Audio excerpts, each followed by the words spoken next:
बुद्ध अपने शिष्यों के साथ कहीं जा रहे थे। रास्ते में उन्होंने एक वृद्ध व्यक्ति को देखा। वह वृद्ध व्यक्ति कभी जोर जोर से हंसता तो कभी रोता।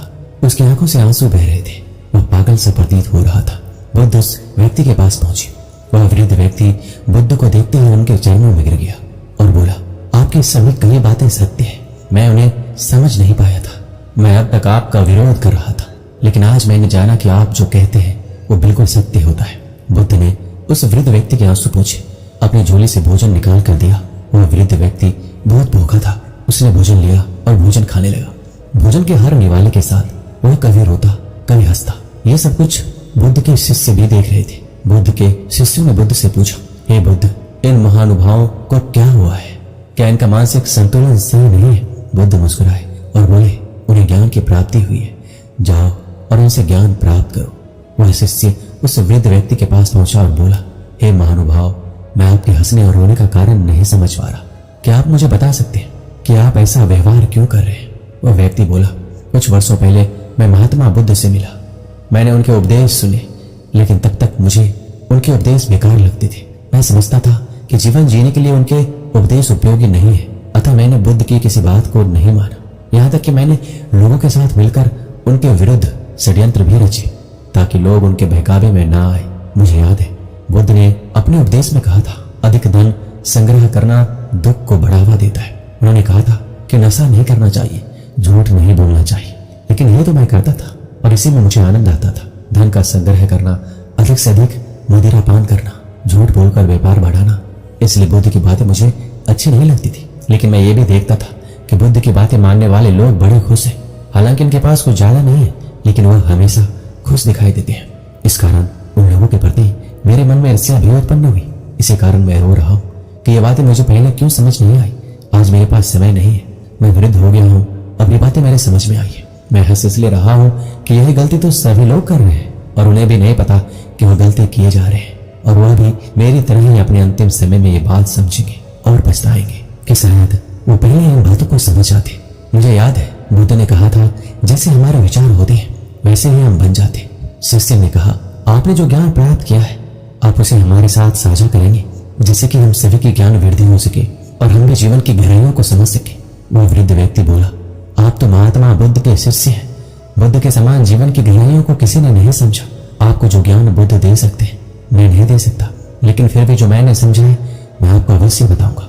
जीवन के अंतिम पड़ाव पर आकर मैंने ये जाना कि सभी मनुष्य एक प्रतिस्पर्धा में शामिल है। वह दौड़ रही है एक दूसरे से आगे निकलने के लिए।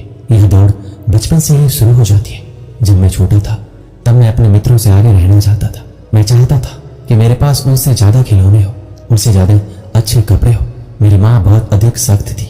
तब मेरे मन में ख्याल आ जाता था कि वह मर जाए तो मुझे स्वतंत्रता मिले, लेकिन ऐसा हुआ नहीं। तो मैं सोचने लगा कि मैं जल्दी से बड़ा हो जाऊं तो सभी बड़े लोगों की तरह मैं भी स्वतंत्र हो जाऊंगा, अपनी मर्जी से सभी खिलौने और मिठाइयां ले पाऊंगा। इसी तरह धीरे धीरे बचपन गुजर गया।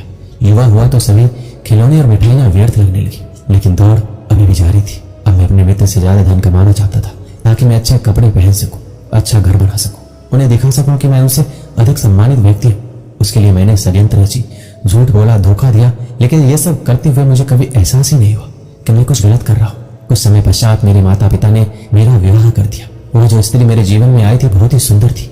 उसकी हर बात मुझे अच्छी लगती थी। वह हमेशा मेरा साथ देती थी। बहुत समय बीत जाने के बाद भी हमारी कोई संतान नहीं हुई।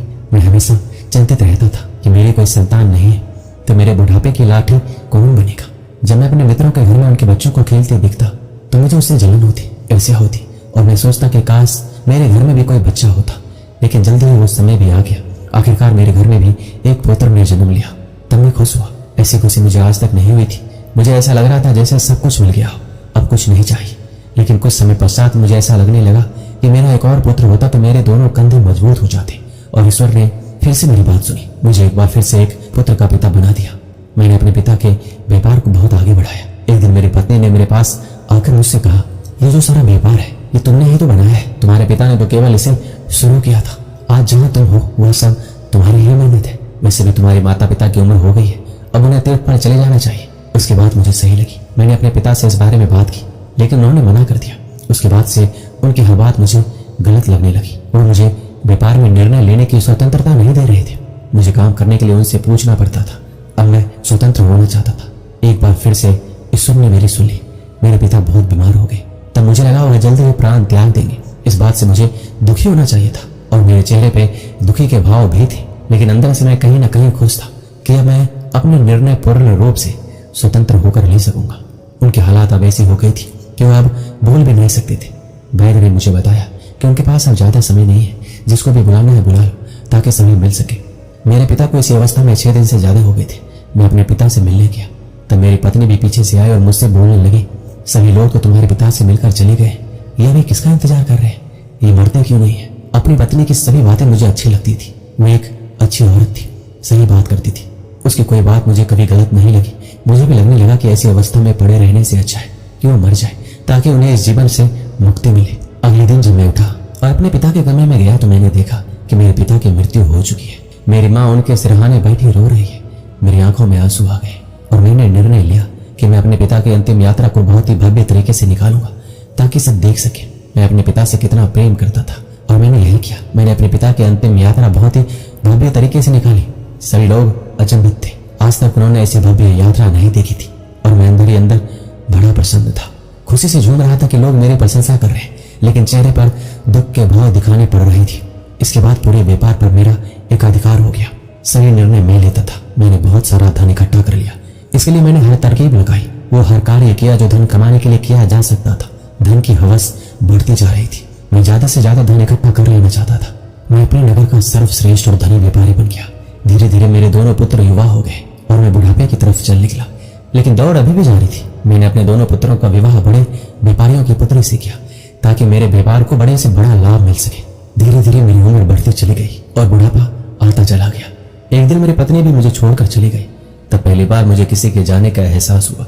जीवन में खालीपन सा आ गया। मैंने पहली बार बुद्ध के बारे में सुना और चुपचाप बुद्ध के उपदेश सुनने के लिए आश्रम जा पहुंचा, लेकिन बुद्ध के उपदेश मेरे विचारों के बिल्कुल विपरीत थे। वह मुझे पसंद नहीं आए। वहां ऐसे बहुत से लोग थे जो बुद्ध के विचारों से सहमत नहीं थे। सभी लोग मुझे अपने शुभचिंतक लगे। उनके और मेरे विचार एक जैसे थे। कुछ समय पश्चात मैं बीमार पड़ गया। धीरे धीरे मेरी बीमारी बढ़ती चली गई। मैंने बिस्तर पकड़ लिया।